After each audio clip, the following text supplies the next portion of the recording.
Hello and welcome to Onesies, a podcast of one season wonders and blunders. My name's Andrew. My name is Emily. And we are sadly, toward the end of our Joe's Life season.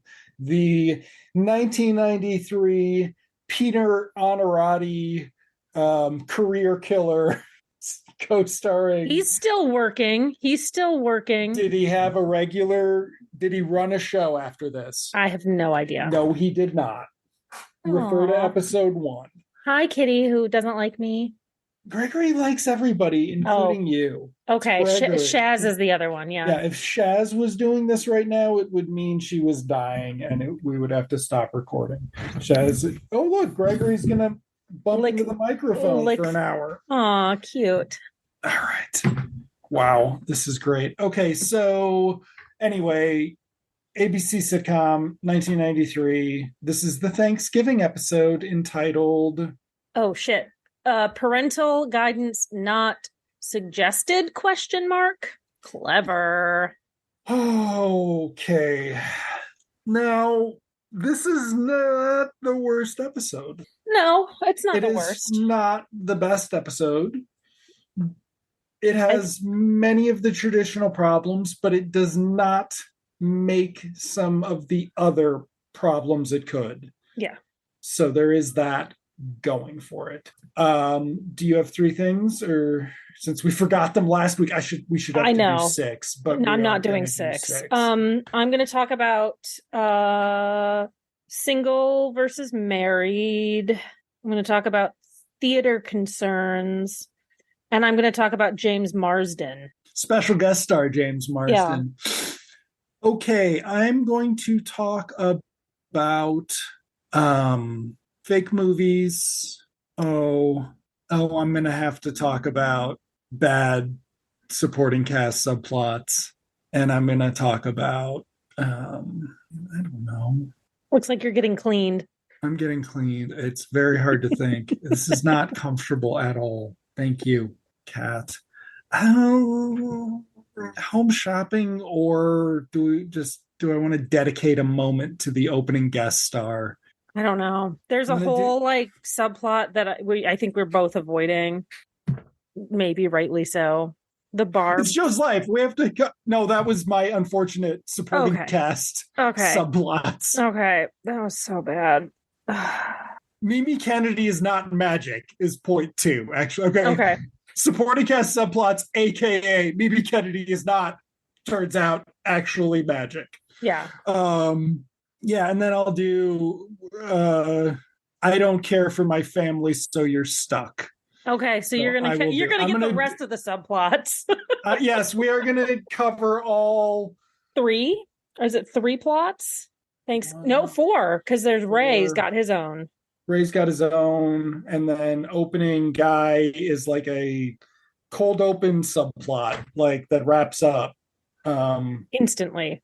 Yes. Oh God, no! He killed them, and it's all their dream. I'm recutting Joe's Life. I'm marathon recutting Joe's Life. It's worth it if I can do it. I thought the same thing. I was like, oh my God, he's gonna kill everybody. This is gonna be so great. We're gonna watch a massacre. If there's footage in the next episode to recut this into something about them all being murdered at Thanksgiving and Joe's Life being the dream of Scotty Jean before his rat tail and head get decapitated and then eaten like Temple of Doom, I will do it. The show's not bad enough that I'll learn CGI to do it, but if there's available footage, I will do it. Okay. So, in other words, there is some horrendous shit we get to talk about, even though a plot is strangely not... It might be okay for teenage girls to have lustful thoughts, is all I'm going to say. It's 1993. It might not need that we burn them alive. Are you sure you should be saying that as a man, I, as a grown adult man? I think I have to because that's accurate and true, and they're none of anybody's fucking business. But also, we do need to acknowledge that people have say to this day that is incredibly wrong. So it's okay for a 15-year-old girl to want someone to kiss her with her enthusiastic consent. As a former 15-year-old girl, I will agree that it is okay. The rest of the episode's got a lot of bullshit we're going to get through first, though, folks. Okay. So we start out in the kitchen. Yeah. Oh boy. Okay, it's a bit with Stan and Barb, and here's where we learn actually what Mimi Kennedy's kryptonite is. It's George DeCenzo, because she is paired with him for all the comedy beats the whole time, and he basically sticks a needle in her and pulls her. He energy vampires her. Yeah. He is Colin Robinson. Yeah. Okay. They come in and they're like, oh, thank God the Thanksgiving buffet's almost over. Those slobs and pigs can go home. Waka waka. Waka waka. That's literally the joke. That's the joke. Well, no, the joke is set up in a way that they're being pleasant to people as they're leaving, and then they turn around when the door closes and they're talking shit. Yeah. Yeah. I didn't write it down, but I thought, like, God, this is a despicable character. Mimi Kennedy is a despicable character. Yeah, and that's what we learn later on, too, is that she's just, it's not, like, she's a narcissist. And she's smarmy, and she can pull off comedy beats, but it's just like... We've never seen her in this context. Like, they've never had the character do all, like... be actually responsible for anybody else's well-being. Yeah. And then we get to this thing where we find out that she regularly manipulates the kids, especially Scotty Jean with his fucking rat tail. I will say a good thing about this episode is there's very few boys. The boys are upstairs watching the Twilight. Polly's watching the Twilight Zone. And Scotty Jean's only in the one scene before Barb gaslights him and sends him away. So that's cool. But yeah, so we quickly then go to them talking about the traditional Gennaro family Thanksgiving. Is this a real-time Thanksgiving episode a la Roseanne, a la probably Family Ties once, a la The Bear, or The Bear was Christmas? Emily will watch The Bear in 15 years and acknowledge that it was great. So you're going to have to. Everybody tells me it's great. Why do I have to experience it? Because it's... Okay, Emily, you still haven't watched Thief, as I believe is correct. Oh, no, that movie? That movie that is Drive, but good, like actually good? I love Drive. Okay, what if Drive were... All right. Okay, moving on. The Bear is an editor's show. The second season is there's an episode that is edited to the Tangerine Dream score of Thief about someone learning their self-worth and acknowledging and showing themselves grace and understanding like how to process some of their like the trauma they experience and cause. That's cool.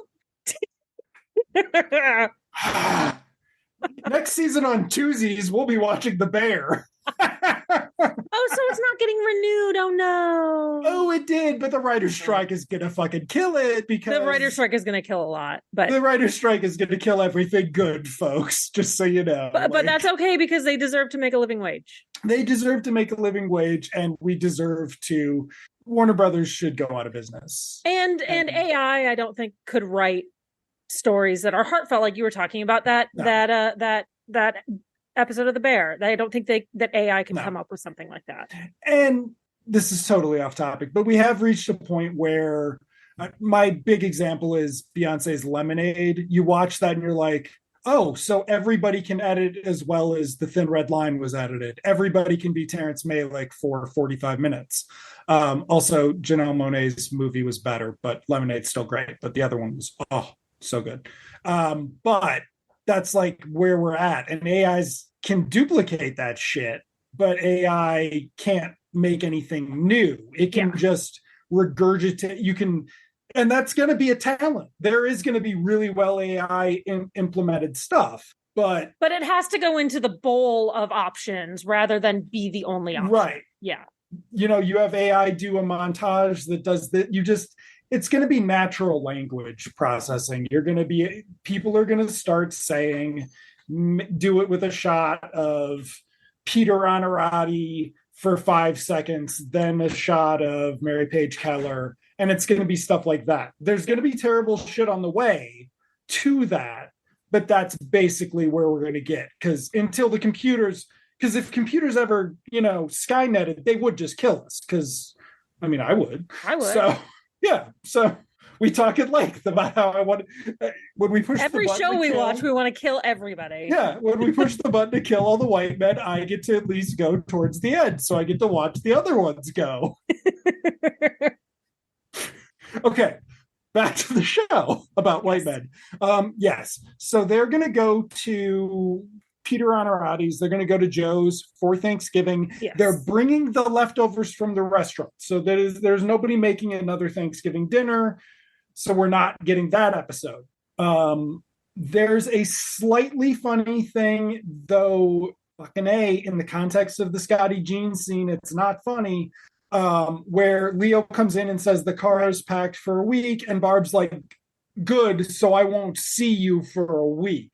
Zing, we hate Leo, but also zing, Barb did that to him intentionally from birth. But also, isn't Leo talking about all the Thanksgiving supplies that he has, including a turkey and the vegetables and everything, But if they're taking the leftovers home, why do they need all that stuff? One. And number two, how do they have time to cook a turkey if they've been at work all day? And it's 5 o'clock. They got a turkey from work. No. They're taking the buffet food. Oh, he's got all, okay. He's packed the buffet food. No, okay. So then they're going to head out. Time to close. They got rid of those last suckers. Joe talks about the traditional Gennaro Thanksgiving. Oh, that's how we got off. We started talking about better shows that have Thanksgiving episodes. Okay. So, but then we hear that the traditional Gennaro Thanksgiving is they're going to eat, and then they're going to watch the game. And at halftime, they're going to play Name That Belch. That's Mimi Kennedy's little joke. It was not about very the funny. Boys. Not very funny, but also seems like it could be what we're in for. Yeah. Okay. Then they talk to Ray about what he's doing. Is he going out with Denise? Mm-hmm. And Ray says, oh no, this is after we have the bit with the old man and the asparagus cranberry loaf or whatever. Yeah. That the old man makes fun of, and Ray's like, I've got 12 more. But put a pin in that, folks, because that cranberry asparagus loaf will come back. Now, if we were actually, threading this out, this would actually just be plot B. Yeah. Because plot A is Thanksgiving. Now plot B is going to be the cranberry loaf. So there you go. Just make your wacky board. Okay, so they talk about Denise, who I don't know if we've heard her name before, but I don't think so. And this gets to they have this conversation about how they broke up. I almost said they got divorced. They broke up. They something about how he wanted to take it slow and she wanted to break up. There was some gag there, whatever, not important. And then he's like, I'm going to go to Thanksgiving singles event at some place, blah, blah, blah. I'm going to be reeling it in. And then he's like, oh God, I'm going to die alone. Because if you're not married, you're not happy. Yeah. It's very... So what struck me was that we have the juxtaposition between this youngish, attractive guy, single, going out, looking for a good time in a good way. I hope he has not showed himself to be a perv yet. And then all these married people who seem to hate each other. Yeah. Except when Joe and what's her name want to get it on. That's like all they do. Pin in that, because we're going to establish that there are things that Joe really does not like about Sandy. So that just struck me. So that was my first point. Okay. The singles versus married. It's like everybody's miserable. So what does it matter? Exactly. Speaking of misery, in comes, well, let's just say a Wally Shaw looking fellow. Oh, he's taller than come Wally. on. He's taller than Wally and has more hair. Okay. Guest star Robert Schimmel, who was a comic in some way, and he wrote comedy. He auditioned for George. He told Larry David the script was not funny. Ooh, yikes. He served in the Air Force until he got Hep C through a blood transfusion. Ooh, is this real? Or are you? I'm reading it off of IMDb. Okay. He beat one of his wives. Fuck this guy. Okay, so he was on Dr. Kat's professional therapist, but he beat his wife. Okay, that's beat his wife, and he died in a car accident. So, was he beating one of his wives at the time? Okay, moving on. So, he comes in and he's like, I want my fucking buffet. They're like, we're closed, dummy. And he's like, I've got your flyer right here. It says you're open from 12 to 5. And I'm like, so this is a subplot about them telling this guy to get the fuck out? Nope. He's like, I'm here to collect on my meal. So instead of serving him, we cut to Joe's kitchen and food is being passed around and he takes another slice of pie. They have invited him home for Thanksgiving dinner. For Thanksgiving. We haven't gotten to the credits yet. We've got enough plot for 2 episodes probably. But we've at least got our plot and subplot, right? Yeah.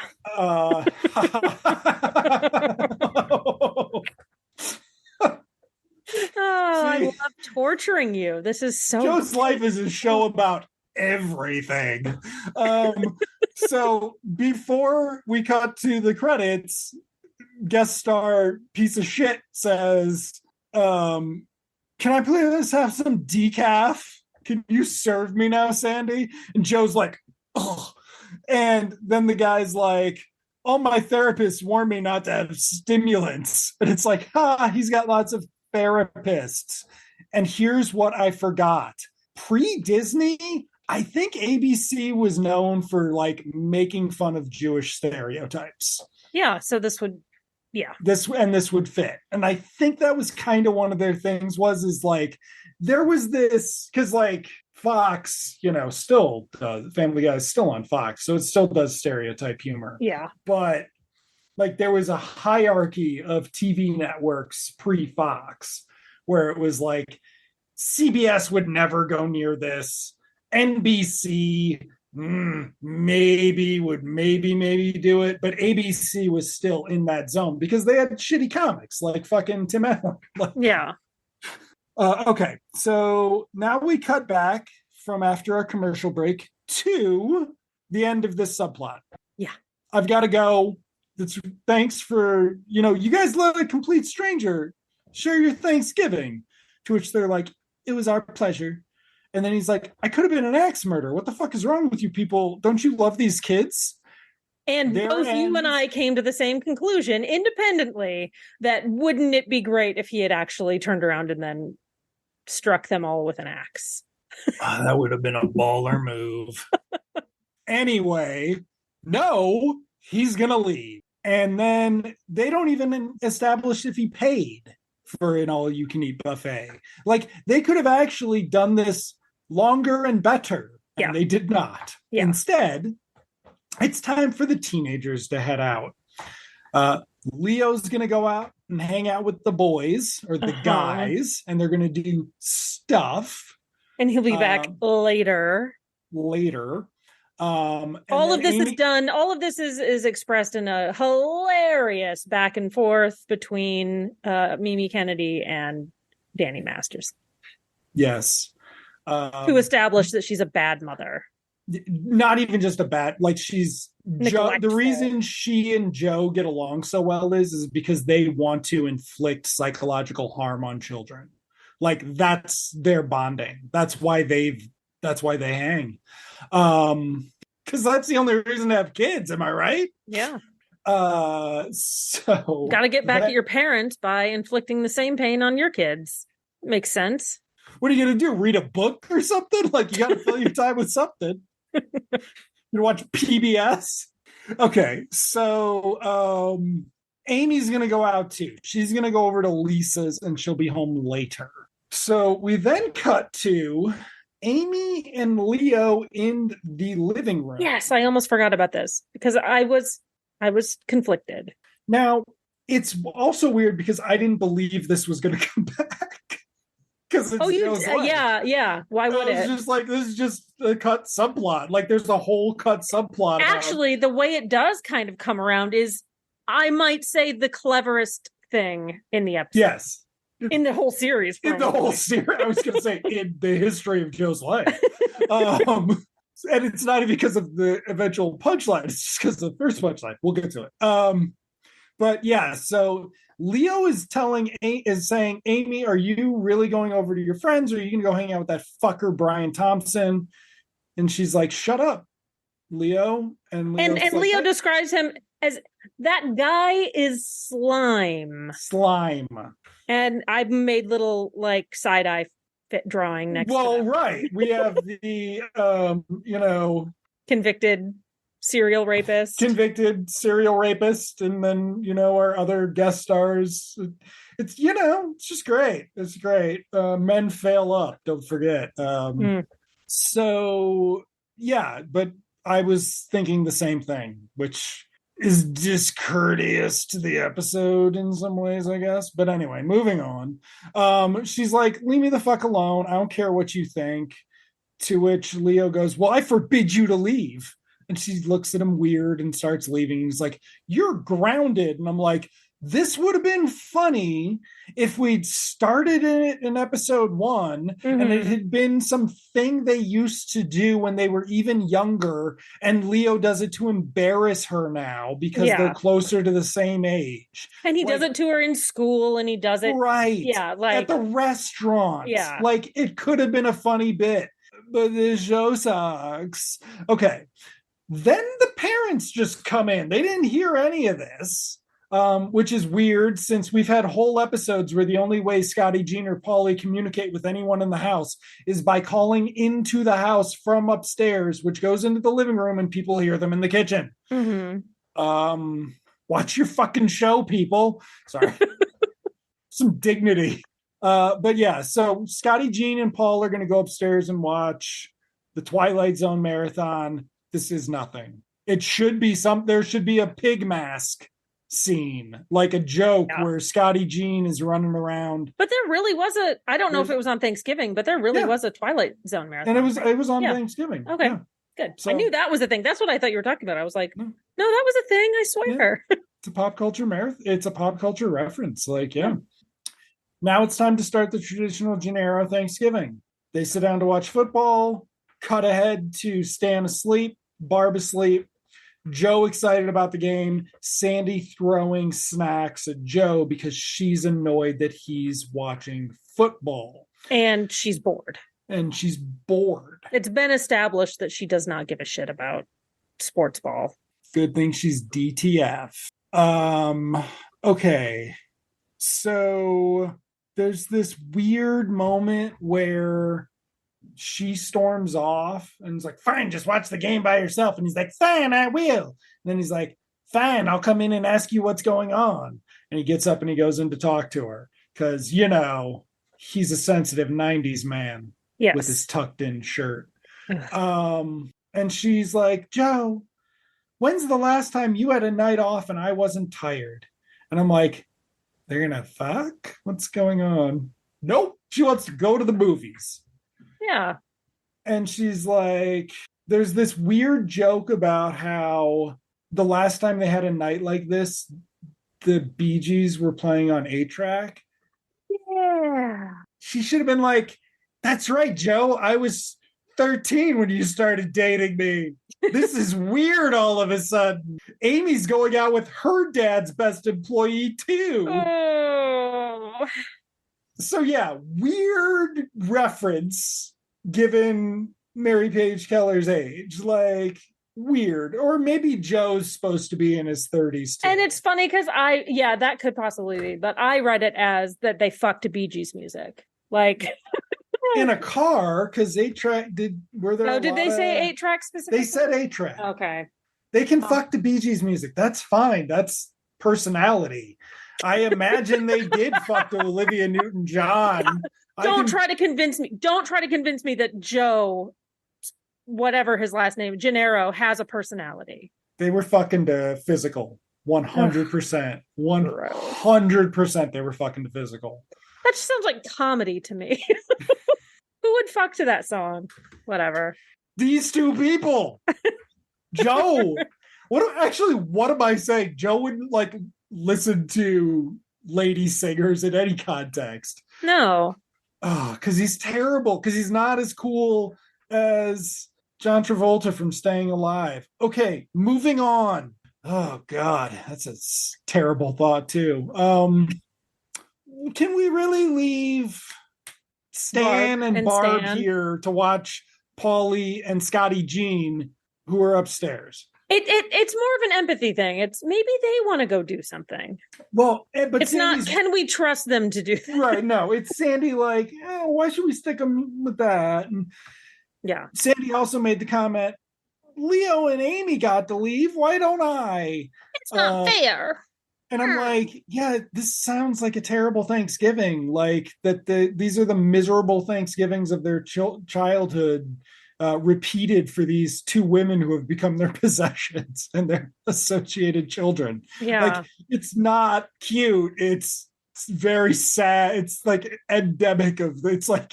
But anytime a grown adult makes the argument, that's not fair, that just pisses me off. so it bad. Pisses me off so much. Okay. Barb comes in and gets a beer, I hope, and is like, hey, you can fucking go. Like, I gotta rotate unconscious Stan every 15 minutes. I'm like, that's not unfunny, but you would have needed to cook a turkey in the episode for it to make any sense. Like, yeah. But whoever wrote that one joke, I'm sorry, whatever the rest of you had in mind for the episode didn't make it in here. Okay. We then cut to the Sunset Five. I might try to make you a poster of this amazing art of the movie theater. Yeah, it was gorgeous. It was gorgeous. There are movie posters in there. We talked about that last time. Would there be movie posters? There are some. They do not refer to the movie they're seeing by title, though, and they don't seem to be seeing the movies. One of them's like a silly looking jet pilot thing. It's like called Jet Pilot or something. I didn't pay that close of attention. And then, well, the copy's not great, so it's not worth looking. But then there's another one that appears to be part 2 of like a vaguely religious epic. Like it's like the Mormon history story part 2 or something. Like it could very well be that, but they're shitty posters. Okay. So they're at the movies, and this is where we find out that Joe hates his wife, Sandy. Yeah. Thank you. He hates going into public with Sandy, and he wishes she just wanted to fuck when he's not tired. So, or working on his car. We lost that subplot. Yeah. So then there is there's Joe comes over to her in line and is like, I found us a seat. I didn't make a list, but I found us a seat. No people with babies, no people with big hair, no people who talk, no people who do this. And Joe's like, yes, I found us a seat near the mute bald jockeys on Weight Watchers. And I was just like, that's it's getting ableist. But then, Sandy has to tag it with, they're not wearing hats, are they? My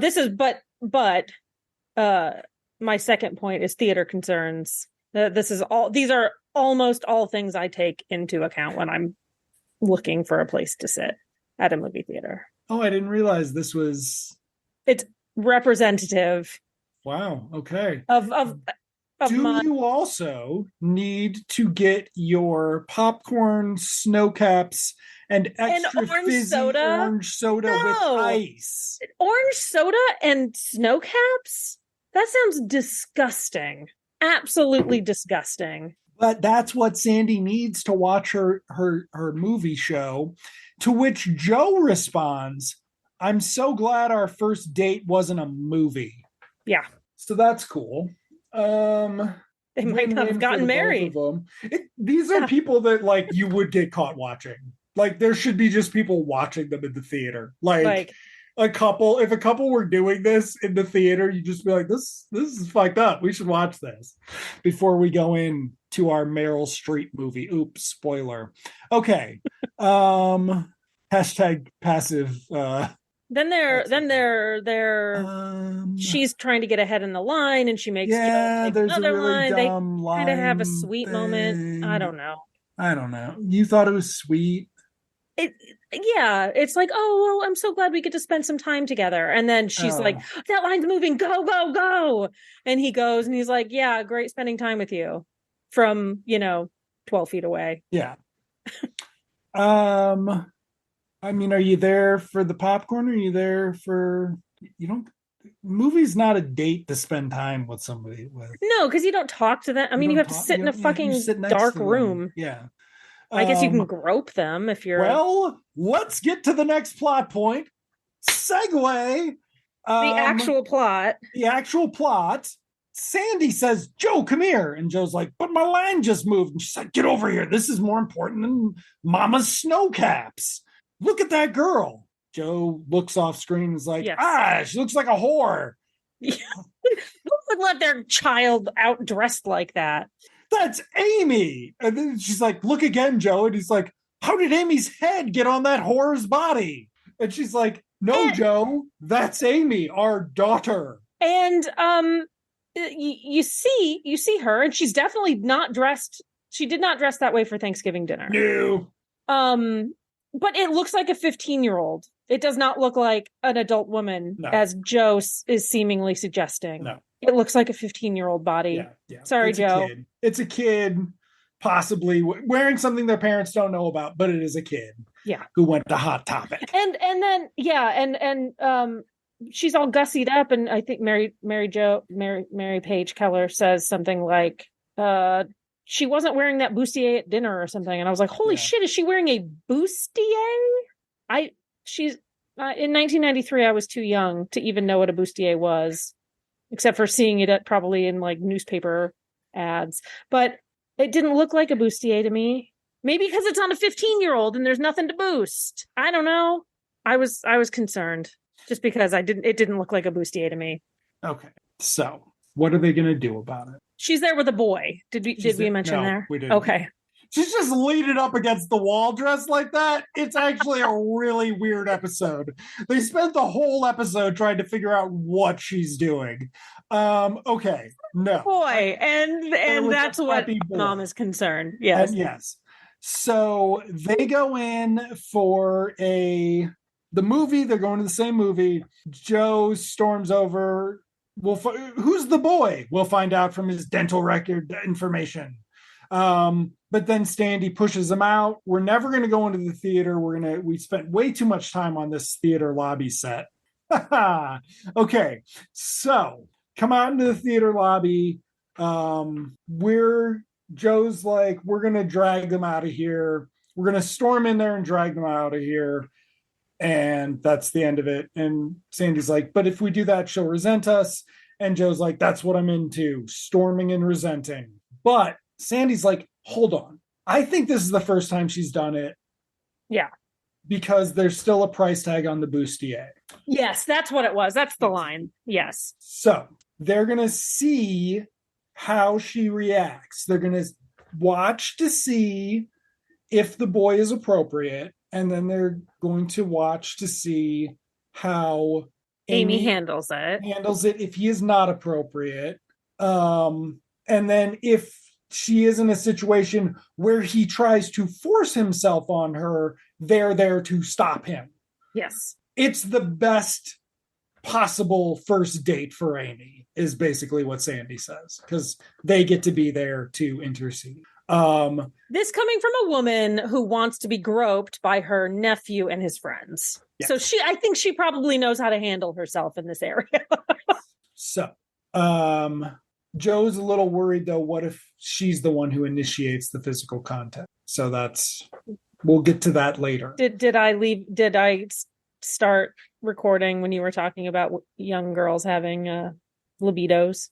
Teenage girls having libidos, I'm sorry. And that being okay. I don't know. How are you editing this? I'm editing it to make you look the worst you can possibly look. Yes. No, we missed the thing where we were talking about the dead spousal abuser working on In Living Color and not having a very impressive career and probably not being very funny and having a lot of problematic jokes. But then it turned out he was a piece of shit. So moving on.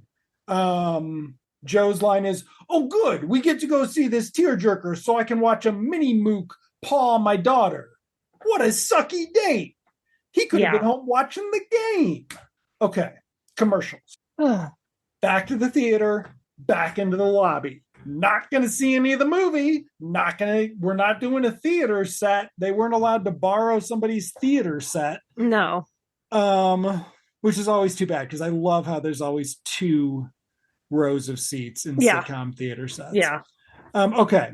So now Joe's upset because nothing's happening. Yes. And he's like, it's like watching a frog and a fly just sitting there, and then bada boom, the fly's gone and the frog's bragging to his buddies at the mall. Yeah. So Sandy's like, all right, you need to chill out, go to the bathroom. So what he's saying is he actually wants to watch the kid rape his daughter?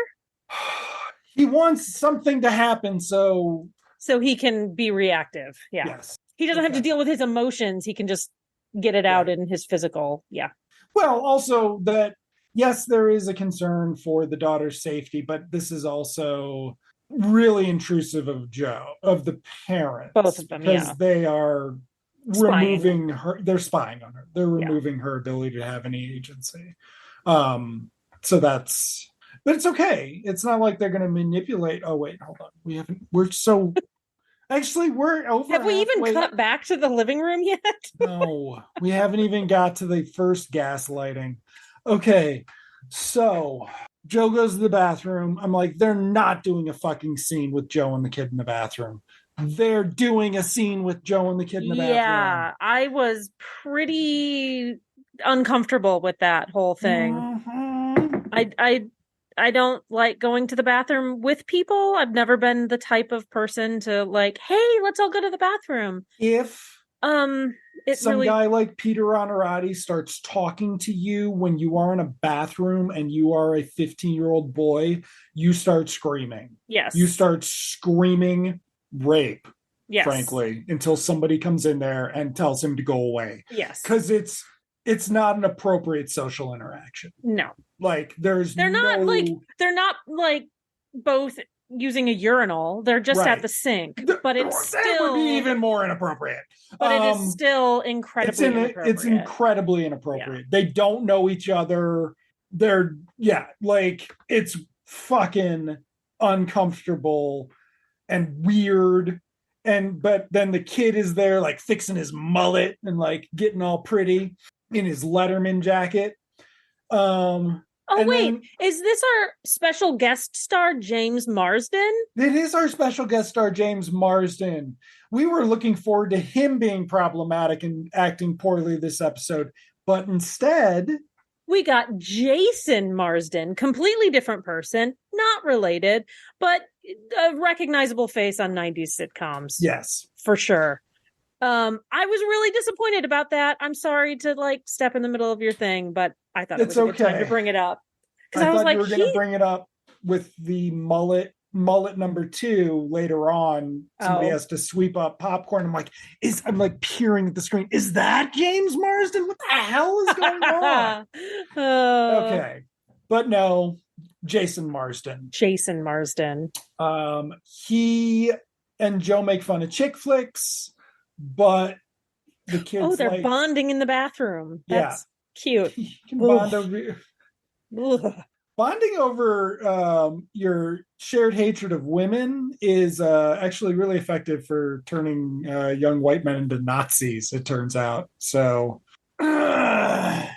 we knew how Joe voted, but we didn't know that he was spreading those ideas to the youth. Okay, so they yeah, the kid's like, but it's all right, because when somebody starts dying, those ladies like to snuggle up. Yeah, they get clingy and needy. So Which I feel like in a more of a official relationship capacity, being clingy and needy would be something he would be bitching about. I don't know.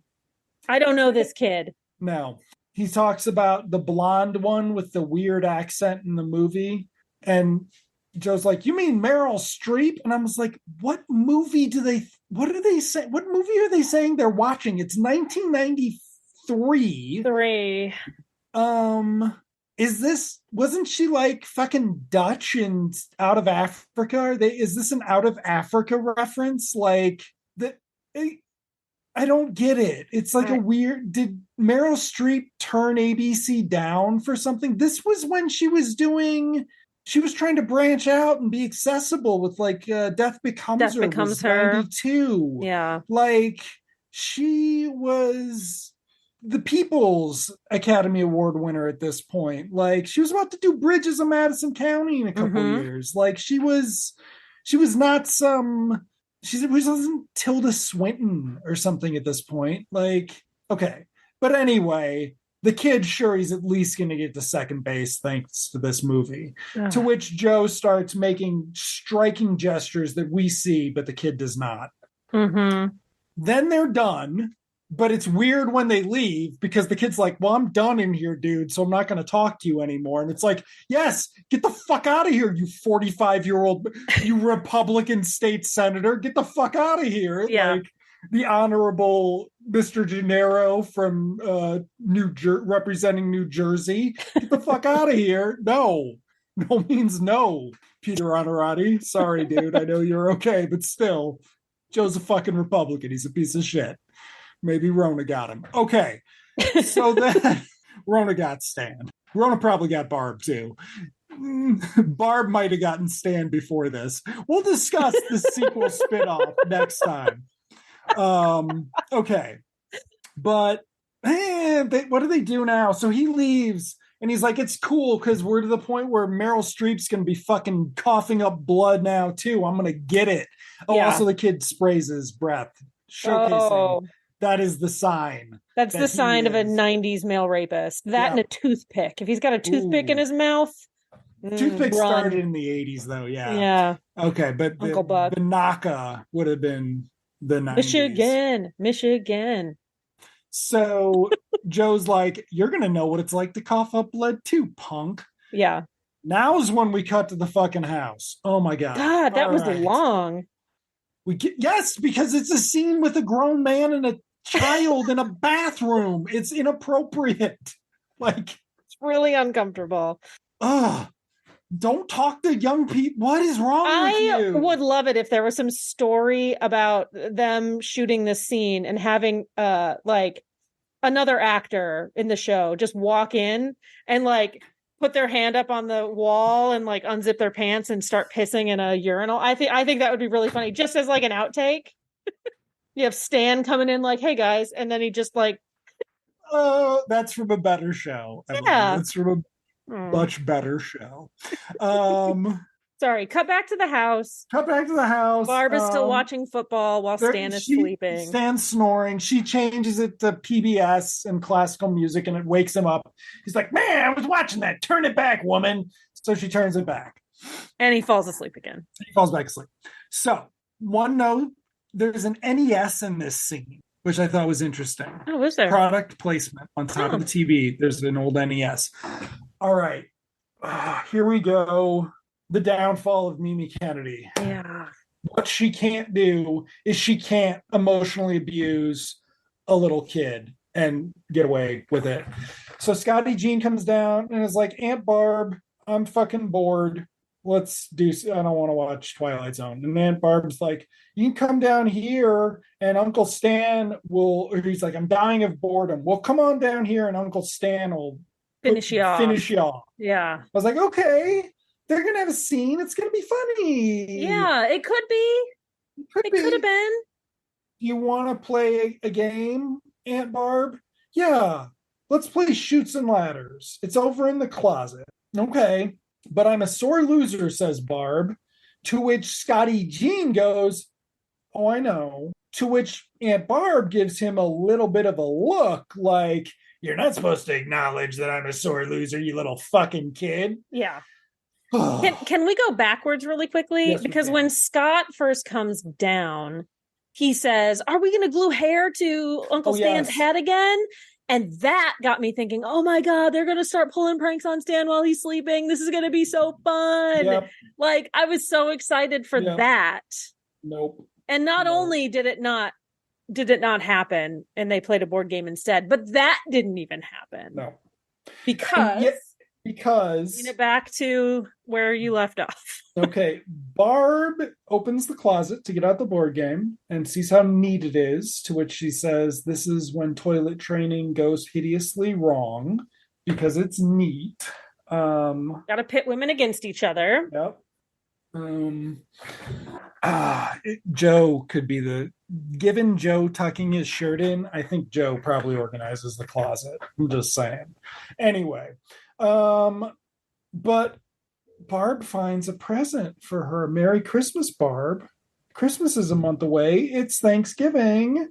She's like, wait, I've got an idea, Scott. And I'm like, what the fuck idea could you possibly have from this? This isn't a plot point. Let's get out the game. Let's get on with the fucking scene. Let's play a much better game. I'm going to guess a number from 1 to 10. If you guess the right number, you get to stay up all night. If you guess the wrong number, you have to go to bed right now. He guesses wrong. He never wins at that game when he plays it with Aunt Barb. Up the stairs he goes with his rat tail. Barb gets out a couple presents from the closet, tries to wake Stan up, can't. So she turns this channel, which wakes him up, or she turns off the TV, and she's like, Stan, look, it's our Christmas presents. And he's like, Christmas presents? How long have I been asleep? Waka waka. What did they get us, Stan? You know it's important. Last year they got us nicer gifts. We've got to get the right gifts for them this year. Stan's like, you're not opening those presents. To which Barb says, she left them in the closet right where she knew I'd find them. What if we're not opening the presents? We'll just blame it on the kids. Boom. Yeah. So, yeah, it's not only is it like, obviously in 2023 with that lens, with our current lens, through our current lens, it's problematic that she gaslit the baby boy, Scotty, and that she's also so immature that she needs to open these presents, and that it's like a keeping up with the Joneses thing. Well, they always get us better gifts, so we need to know what we're up against. And it's like, why is this a conversation? Why is this even happening? You know, if you're such a bad gift giver, you can just like say, hey, don't get me anything this year. We're not getting you anything. You can just like, there are ways you can get around this, even with your family. Yeah, you could do something. It's not going to resolve with the presents being fucking stupid, is it, Emily? But beyond that, it's not funny. No, it's not. In 1993, this wasn't funny. The whole idea of adults, like if it was a kid finding presents. You need to turn my face right now into an animated sticker because this is the show. It would just look like I was making fun of people. No, this is what this show is. It's so fucking terrible. Yeah. But wait, we're about to get to a weird highlight. Okay. Cut to the movie theater. Sandy has pushed Joe back into our lobby set. This is, I believe, where we get some good looks at those movie posters. If you want to go, if I want to rewatch it, okay. When you rewatch it, after Criterion restores it and is streaming it on the Criterion channel, which is like not impossible. Girls. Like show, not impossible. Yeah, I mean, it's not impossible in this era of Speaking of keeping up with the Joneses, okay, so Sandy's like, Joe, you're growling, and Joe's like, oh, it wasn't that bad. And she's like, you're about to bark, and she's like, oh, I knew this kid. He's dangerous. I used to be this kid. That's the whole thing. Like, the whole time I was like, Joe knows what's going on because Joe has done this before. But Joe didn't do this to Sandy because they didn't go to a movie theater because she wasn't old enough to get into the movie. She wasn't old enough to get it. Given when they supposedly started dating, by the way, PG-13 didn't exist yet. So okay. She was 12, is what we're saying. She was 12 and he was 17 and he had a car. We'll do the math at the end of next episode just to see where we're at, folks. Okay, so I used to be that kid, but then they have to run off because Amy and the dude are coming out. So they hide behind the movie poster kiosk. Yeah. Amy's like, look, not James Marsden, you need to chill out. And not James Marsden's like, hey now, what do you mean I need to chill out? Look at you. And Amy's like, I'm not like that. And she's like, well, what's with your outfit? Yeah. You can't feel good about the way you look in that. Like, that's for my male consumption. That's not a nun's outfit. Yes, he does compare it to a nun's outfit. You can't look like that and say no. And to which Amy says, you know what, shithead, someday I'm going to be saying yes to real James Marsden, and you're still going to be a jerk. Bye-bye. Yeah. And that's it. She's out of there. And he's yelling at her. I wanted to stand up and clap because 1993, way to go, 1993, Amy. Way to go, Amy. But then I also wanted her to hit him. I would have been much happier if she just would have decked him. But I guess you can't show violence on TV. Yeah. Right in the nuts. Yeah. Oof, I would have loved it. My second thought was, did Danny Masterson get in the writer's room? No, the writers of this show probably took Danny Masterson to strip clubs, in reality. That's the male executive producers of this show probably enabled Danny Masterson to live out a teenage boy's perverse ideas of what his dream should be while potentially grooming him. So it all sucks, basically. Yeah. Yep. All of it sucks. Burnham, this is why we want to do the world eradication. Was that in the episode? When were we talking about that? When we push the button and everybody gets destroyed. Recently. I don't remember. I don't remember the context. My short-term memory is funny. It's gone. All right. So I know that we were just wishing that she had slapped him. Yes, but she did not. She went off. Power move. He yells after her. Then he goes to try to pick up on some other girl while Joe and Sandy are discussing whether or not they're going to confront him. Sandy's like, no, Joe, you can't actually beat up children. Yeah. Joe's like, it's New Jersey and I'm white. I can fucking beat up children. And she's like, Joe. But the kid was white too. But the kid is white too, Joe. You can't do that. This is when Liam Neeson goes out to try to find a black kid to kill. By the way. Oh, Jesus Christ. Okay, moving on. At least he admitted to it, right? He got in front of that one, like the time Michael Douglas was like, my oldest sister's going to try to say I tried to rape her a bunch, but I really didn't. Oh, she never came out and said that? This is awkward. Oh, God. Headline.com. R.I.P. Nikki Finks tenure. Okay, back to the show. Where the fuck are we? Okay, Apple Notes is not I can't do Apple Notes anymore. This is not working. So we are, Joe can't beat up the boy. He tries to hit on the other girl and she walks away. I'm like, is her date James Marsden? Is she going to walk over to James Marsden? No. But then Jason Marsden goes to re-enter the movie theater to finish watching the Meryl Streep movie. The chick flick that he said he hated. Yep. And only was in it for the fawning women. Yep. He gets hit in the nose with the door and he falls down and Joe's life peaked. That's it. Probably the funniest thing I've seen. I love a good, pratfall. Pratfall. It's a good comeuppance. Who did it?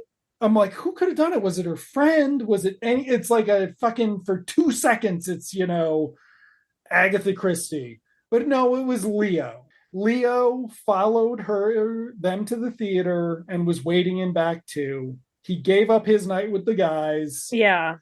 It would have been funnier if he had just happened to be there too. That was he and his boys were going to do. Yeah. They were going to go see a tearjerker.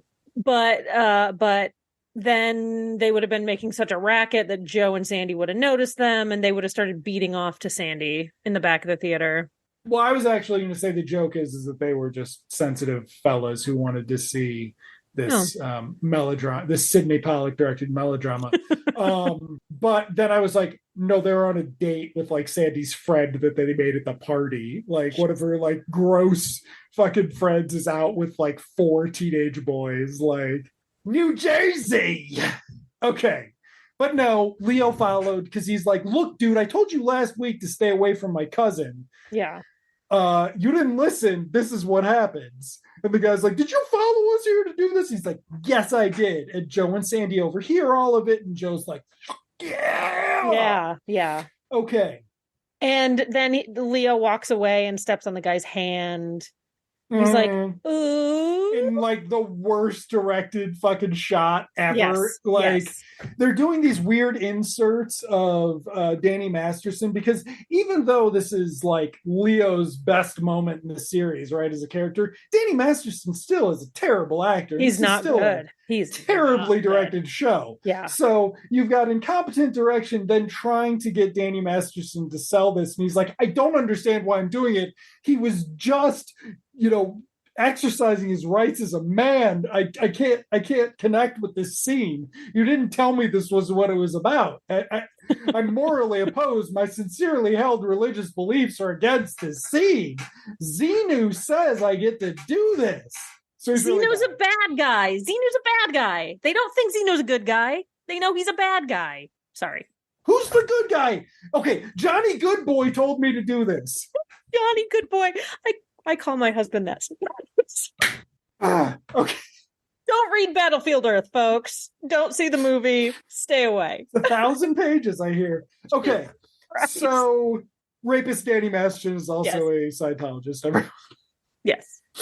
That's not to say that only Scientology protects its rapists. Actually, it turns out all religions, basically what a religion does is protect its rapists, is actually what religions seem to be for. People in authority more than even their church members. Yeah, but the Catholic Church might. Catholic Church does has their own PR department. Has their own PR department. Yeah, the Southern Baptist Convention had. Do they have a PR department? I don't know. Like officially, like Scientology and the Catholic Church have literal PR departments. Because they try to say that they're not connected, but then they're like, but you ran a report to see how many of your members were rapists, and it was lots, and you tried to hide it. So this is why you have a church. It's just what you do. It's one of the many things you do. And potlucks. Okay, moving on. Scientology potlucks. What the fuck are Scientology potlucks like? Inquiring minds want to know. Moving on to Leo leaves. Joe is like, fuck yeah, Leo. They go back into the movie. They've not acknowledged to this kid that they know anything of that they're Amy's parents. Yeah. So instead, they're just like, hey, fuck you, kid. You should have let me pick you up in that bathroom. Now I'm glad this happened. Okay. And then they go in and Sandy's like, Joe, don't be so crass, like we're not going to glorify violence. And then she looks out and she's like, hell yeah, Leo. Yeah. And then she goes in. Yeah. Okay. We cut to the house where now Stan and Barb are trying on their presents, which are ugly fucking early 90s sweaters. Long. They look like mohair. But like probably cheap mohair, like terrible. They're terrible. They are like fucking like no. There's not really a great way to describe it if you didn't live through the 90s. But these are like pastelly mix pattern I can't quite describe it. These sweaters, if they still exist today, are in secondhand shops, and people buy them as terrible sweater gifts. Yeah. Like, they're really bad. Okay, but they're so nice. We're not going to get them anything this nice. What are we going to do? Literally buy them a gift card. That's better. I would take 1993, there wasn't a gift yeah. card system. But there were gift certificates to their favorite local restaurant that they don't own. Barb just getting them a bunch of booze. That's anything would be better than these sweaters, is my point. Stan could have been like, hey, I got you a present. I paid your half of the power bill this month, little brother. Yeah. Okay. But anyway, Stan doesn't like his present, so we got to make fun of him being overweight. Barb's like, we got to get him something nice or we're going to be so embarrassed. And then, not even time for a beat later, she goes, we'll get over it. Yeah, the character's terrible. Yeah. So then they hear a car pull up, because even though they knew they were going to a fucking movie, they probably knew which fucking movie. And Joe and Sandy went back and actually finished watching the movie. So it's not like they're coming home early. No, they're not coming home early. Barb's also bad at time. Okay.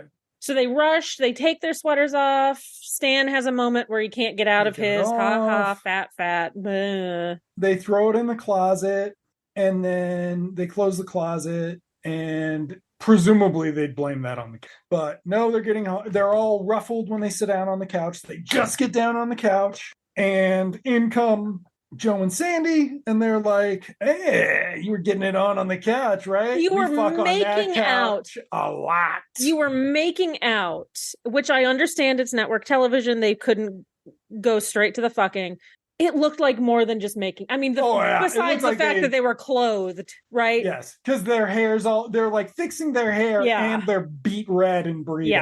Yeah. But yeah, there's also a line about, we know what it's like when the kids are up sleeping, the babysitter invites the boyfriend over, and you're just like, from when Sandy was a 13-year-old babysitter and you were her 24-year-old boyfriend? Is that when you know that from? Do you leave a basket of condoms out for them at least? Is this something that you encounter before? Do you have other teenagers coming over to babysit your... No, because we established early that sex Amy on the couch is the unpaid babysitter. Maybe Amy brings home boys and fucks on the couch. I don't know. This isn't that show. Thank God. This isn't Euphoria. I've never seen. I haven't either, but that's what it's about. Fucking on couches? Cool. Rich teenagers fucking on couches. So this is like Jersey Shore Euphoria. Okay. Moving on.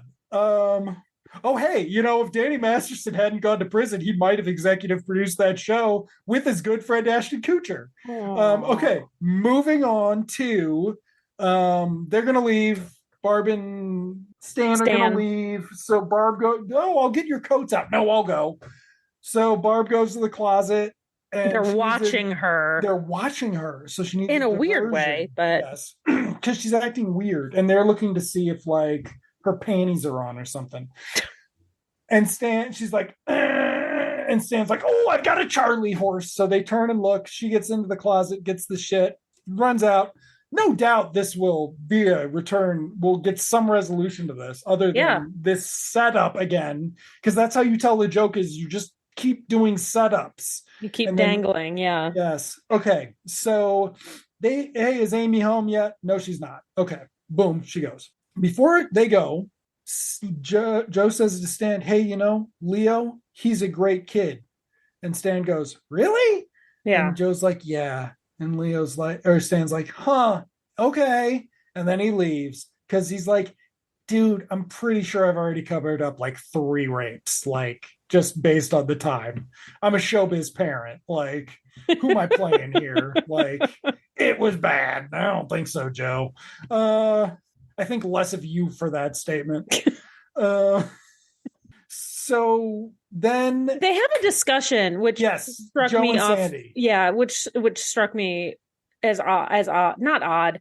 Joe wants to confront Amy. Yes. We saw you. You lied to us. Yes. You could have gotten in trouble, and I own you. You have to ask my permission. Yep. He has to ask my permission to fuck you, and I have to be able to watch. It is unnatural that we do not punish her. We are her parents. Yes. What are the perks if we don't get to do this? And Sandy's like, I am going to handle this. Chill the fuck out. Oh, and not that she handles it any better. Oh, yes. So in comes Amy in her regular clothes. In her civvies. The bustier is gone. And Sandy's like, Amy, come here. Your father and I, this Thanksgiving, we're thinking about what we've been thankful for. And I'm like, bullshit, first of all. Like, how long have you had that in your pocket as a manipulation technique? Yeah. It was on Oprah. Oprah's like, you should, be thankful with your family this Thanksgiving. And Sandy's like, I could use that to fucking manipulate my daughter. So they tell Amy how happy they are and thankful they are to have an honest, straightforward girl like Amy who would never lie like other kids, never pull stuff like other kids. They can trust her. And Amy grows increasingly uncomfortable before essentially running up the stairs, feeling terrible about herself because she went out and did something she wanted to do without asking for permission that she knows she would not have been granted. Joe then turns to Sandy and says, that was so cool. And they high five, I believe. Yes, I put guilt trip high five. That was my last note. And yeah. And my only note since grown men chatting with teen boys in the John. So I didn't write Joe's a lot of notes. Oh, God. Joe's Life playsets. Oh, dear Just God. Weird, like, office art, like, decor. Like, one with him talking to a teenage boy in the bathroom, something from one of the previous episodes. George Coe, collector's item. Yeah. This is the scene in the mall. Joe in the mall. Little lead figurines that give you cancer. Kind of like watching the show. Oh no, not again. I'm going to do a trademark search on Joe's Life and see if we can make these because, 3D printers are not far off. Okay. Moving, and then we're on, one of our Joe's Life dioramas is on the second season of episode 2 of Succession, The Next Generation. And you're like, what show? Yeah. And I was like, Jesus Christ. I didn't watch Succession either. I don't give a shit. But no. Rich people are awful. Rich people are, it's well acted. Prestige television. Okay. But no, speaking of unprestige, let's cut to the credits sequence. Jesus Christ. Which is Ray trying to sell his cranberry asparagus loaf on the Shopping Central mail order cranberry asparagus loaf, which we get a close-up of, and it is apparently some sort of a loaf with 2 asparagus and some liquid topping. Yeah. It does not look very good, but it also does not look like it would keep through the U.S. Postal Service. No. As he starts his spiel, the price is $14.95. Then it goes to $12.95. It goes to $9.95. I thought we were going to do a Morton and Hayes thing where it ended up with him selling them a dozen.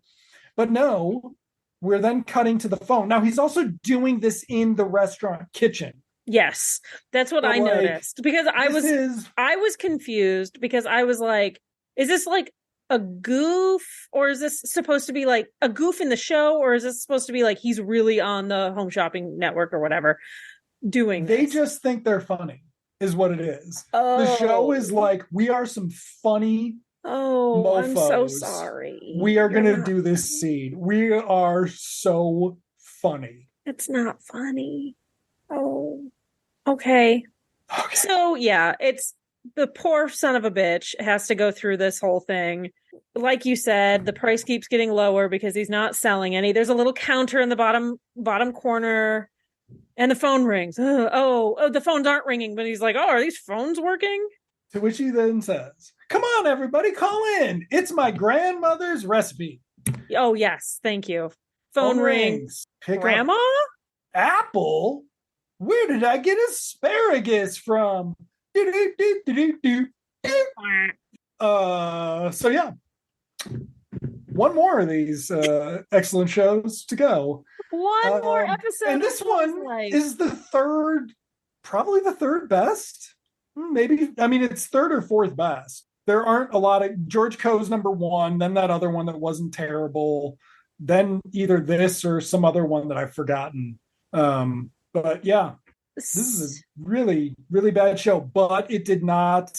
It didn't shame the idea that Amy would be enthusiastically heterosexual at some point. Which hey, props. So she can grow up and date her nephews. So next episode, oh my god, the pun names on this are so bad. Hold on. Yeah. There were 11 episodes, but we only have 10 to watch. Are you sure this is the one we're going to watch? Oh shit, I'm not sure. Thank you. We need to make sure of that too. Oh, I think I have to log in. You might have to look.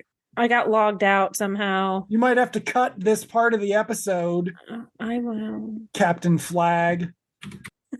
You'll be sorry. Okay, that is the next episode. Episode 10. That's right. They didn't air the Halloween one. That's yeah. It's Halloween. So this is okay of holidays. Yeah. So you'll be sorry. You'll be sorry. It's Christmas. A Leo heavy episode. And Leo brings home a 21-year-old girl with a baby, is the description on IMDb. How old's Leo? 16 or 17? 17, I think. I think it was established in the first or second episode, 17. I mean... It's going to be bad, folks. It's going to be bad. It's going to be bad. I'm probably going to say things that are... A lot of negativity towards single mothers. Oh, so much negativity towards single mothers. While it won't even be close to being okay for Amy to go out on a date with a boy. Well, because that's what's going to happen. Leo's not even going to get shit at all for presumably having sex with this woman. We're going to get a line about this is what could happen to Amy. God, I hope we get a line. Come on, Joe's life. Oh, come on. Give me that. Give me that one thing. He needs it. Earn that misogyny cookie. Earn it. Oh, dear God. At one point, folks, if Hillary had won, there's a not zero chance I would have ironically titled something Woke Ribbons and Ally Cookies. But she didn't. So... Because we don't actually live in a world where people want woke ribbons and ally cookies. We live in a world where people want to be racist and garbage. So anyway, except for our listeners, our dear listeners, for our listeners who would not be. If you were like that, our dear listeners, we'd have feedback, and we don't have feedback. So we assume you just leave when we say things like. Women are people, and don't be a piece of shit, and Danny Masterson's a rapist. Yeah, well, hey now, convicted in a court of law. Convicted in a court of law. It's not slander. It's not slander. Not slander. His good friend Ashton Kutcher. No follow up to that. No follow up. Nothing about Ashton Kutcher's good friends with convicted rapist Danny Masterson. Yeah, that's what I've heard. Not gonna cancel that fella. Okay, lots of other reasons to cancel that fella, I'm sure, but not if you're Ashton Kutcher. Zing. Okay, moving on to all right from the early 2000s sucked. Joe's Life, You'll Be Sorry, episode 10. I am sorry, Emily. I am sorry. Okay. Will you be sorry after I make next season's selection, which we will be unveiling next episode? Along with doing math on Peter Onorati and Mary Page Keller again for our sequel Prestige series. That is all about. Sorry to anybody who started watching Cop Rock in anticipation. Andrew's apparently it's that not was over yet. An idle threat. I haven't decided yet. I had before this show. I had fond memories of Peter Onorati. I'm sorry. Okay, so did your mom. She did. My mom had fond memories of Peter Onorati and those jeans too. I squeezed in a mom joke. That's Oh great. yeah, no. My mom had fond memories of Peter Honorati. Oh yeah, are you kidding? That is. Oh, and he played football too. Oh God. Moving on. Moving on. We're Join not us. selecting shows just because my mom thought the dude was hot.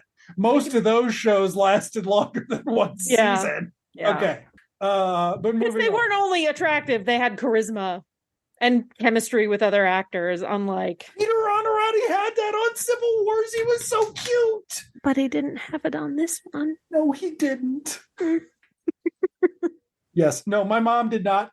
If she watched the first episode, she did not make it through to this part because It's bad. It's bad. Yes. Though I did remember the first episode. So there was that. I did have that weird, terrible Madeline moment with the first episode. I'm so sorry.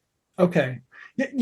You'll be sorry, Emily. You'll be sorry. Next time on Onesies. Next time on Onesies. See you then. Andrew, see you in Television Land. See you in Television Land, Emily.